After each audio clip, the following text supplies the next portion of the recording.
Hi hello welcome back to Pavi's cookery. இன்றைக்கி நம்ம pepper chicken masala fry எப்படி பண்ணுறதுன்னு பார்க்கலாம். அதுக்கு முன்னாடி நம்ம சேனலில் நீங்கள் இப்போ தான் ஃபர்ஸ்ட் டைம் பார்க்குறீங்க அப்படின்னா இந்த வீடியோவை கண்டினியூஸாக பாருங்கள். இந்த வீடியோ உங்களுக்கு பிடிச்சிருந்துச்சுன்னா பவிஸ் குக்கரிக்கு சப்ஸ்கிரைப் பண்ணிவிடுங்க. கூடவே பக்கத்தில் இருக்க பெல் ஐக்கானே கிளிக் பண்ணிக்கோங்க. இது வந்துட்டு சப்பாத்தி, தோசை, அப்புறம் பரோட்டா, இது கூடலாம் செம்ம சூப்பரான காம்பினேஷன். இது எப்படி பண்ணுறதுன்னு பார்க்கலாம். இங்கே வந்து ஒரு கடாய் எடுத்துக்கிறேன். நான் இரும்பு கடாய் எடுத்துக்கிறேன். அப்போ வந்து இதோட கலர் அண்ட் டெக்ஸ்சர் வந்து ரொம்பவே சூப்பராக வரும் நம்ம இரும்பு கடாயில் பண்ணோம் அப்படின்னா. இதில் வந்து நான் 2 டேபிள் ஸ்பூன் நல்லெண்ணெய் ஊற்றிக்கிறேன். இது கூட கொஞ்சமாக 1 டீஸ்பூன் கிட்ட வந்து நம்ம சோம்பு தூள் சேர்த்துக்கலாம். அப்புறம் இது கூட கொஞ்சமாக கருகப்பில்லை வாசனைக்காக. இந்த நல்லெண்ணெய் கூட வந்து இந்த சோம்பும் கருகப்பில்லையும் நல்லா ஃப்ரை ஆகும்போது அவ்வளோ சூப்பராக ஸ்மெல் வரும். இங்கே வந்து ஒரு வெங்காயத்தை நல்லா சாப் பண்ணி வச்சுருக்கேன். ஒரே ஒரு வெங்காயம் தான் எடுத்திருக்கேன். நான் ஏன்னா 250 கிராம் தான் நான் வந்து சிக்கன் சேர்க்க போகிறேன். அதனால் நல்லா வந்து இது நல்லா ஃப்ரை பண்ணி விட்டுக்கோங்க. இப்போ நல்லா ஒரு பாதி அளவு வந்து வதங்கினதுக்கப்புறம் இது கூட வந்து நம்ம இஞ்சி பூண்டு பேஸ்ட் வந்து 2 டேபிள் ஸ்பூன் நான் சேர்த்துக்கிறேன். இஞ்சி பூண்டு பேஸ்ட்டும் நல்லா இந்த ஆனியன் கூட வந்து நல்லா ஃப்ரை பண்ணி விட்டுக்கோங்க. நல்ல இஞ்சி பூண்டு பேஸ்ட்டோட ராஸ்மெல் போகிற வரைக்கும் நம்ம வதக்கிக்கலாம். அந்த எண்ணெய்லாம் மேலே பிரிஞ்சு வரும், அது வரைக்கும் நம்ம வெயிட் பண்ணலாம். இது கூட இந்த தக்காளி எதுவுமே ஆட் பண்ண போகிறது கிடையாது. கம்ப்ளீட்டாக வந்து ஆனியன் அப்புறம் ஜிஞ்சர் கார்லிக் பேஸ்ட் மட்டும்தான் இதில் யூஸ் பண்ண போகிறோம். இங்கே பாருங்கள், இது வந்து நல்லா இந்த மாதிரி நல்லா வதங்கினதுக்கப்புறம் இதில் நான் வந்து 250 கிராம் வாஷ் பண்ணி க்ளீன் பண்ணி வச்சுருக்க சிக்கனை வந்து உள்ளே சேர்த்துக்கிறேன். நீங்கள் வந்து ஒரு 1/2 kg எடுக்கிறீங்க அப்படின்னா நீங்கள் 2 ஆனியன்ஸ் போட்டுக்கோங்க, கரெக்டாக இருக்கும். இங்கே ஆனியன் வந்து ஜிஞ்சர் கார்லிக் பேஸ்ட் கூட நல்லா ஒரு 2 மினிட்ஸ் சாட் பண்ணிகிட்டே இருங்க. இந்த மாதிரி சிக்கன்லேருந்து தண்ணி வெளில வர ஆரம்பிக்கும்.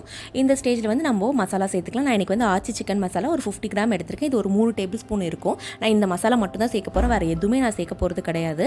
ஏன்னா இதுவே அவ்வளோ டேஸ்ட்டாக இருக்கும் இந்த பெப்பர் சிக்கன் ஃப்ரைக்கு. இங்கே பாருங்கள், இதில் வந்து ஒரு 1/4 டீஸ்பூன் வந்து நான் மஞ்சள் தூள் சேர்த்துக்கிறேன். இது கூடவே தேவையான அளவு உப்பு சேர்த்து நம்ம வந்து ஒரு வாட்டி வதக்கி விட்டுடலாம்.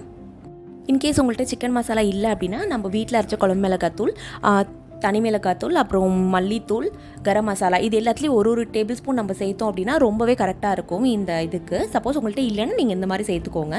இங்கே வந்து நான் ஒரு சின்ன கிளாஸால் தண்ணி வந்து உள்ளே சேர்த்துக்கிறேன். ரொம்ப அதிகமாக தண்ணி சேர்க்க வேணாம். சிக்கன் வேகிற அளவுக்கு நம்ம தண்ணி சேர்த்துக்கிட்டாலே போதும். இது வந்து நல்லா கொதிக்க ஆரம்பிக்கிடும். கரெக்டாக வந்து இது 12 to 15 மினிட்ஸில் வந்துட்டு நம்மளுக்கு சிக்கன் வந்து நல்லா வெந்துடும்.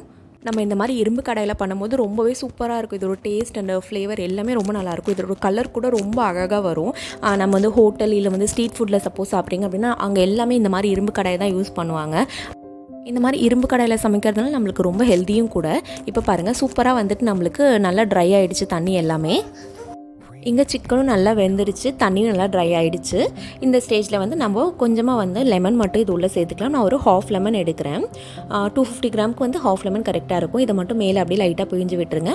அந்த சிக்கன் கூட வந்து நல்லா அப்படியே பெரட்டி விட்டுருங்க, லெமன் எல்லாத்துலேயும் படுற மாதிரி. அதோட டேஸ்ட் வந்து சூப்பராக பேலன்ஸ் பண்ணி கொடுக்கும் நம்ம லெமன் ஆட் பண்ணுறதுனால.